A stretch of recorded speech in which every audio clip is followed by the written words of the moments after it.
How to install antivirus on iPhone. Subscribe for more quick tips. At first, open App Store on your iPhone. In the search bar, type and search Avast. Tap on the Avast Security and Privacy app. This app is a top installed and rated antivirus for iPhone. Now install this app and open it.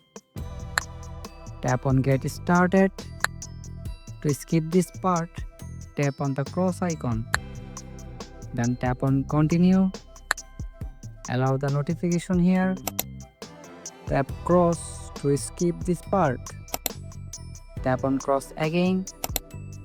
Then tap on Get Started. Now tap Next here.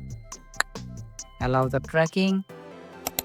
Finally tap on Start Scan. This app will start scanning viruses on your iPhone. When it's done, it will show you the threats on your phone. You can resolve them from here, or you can skip this now and solve them later. And that's it.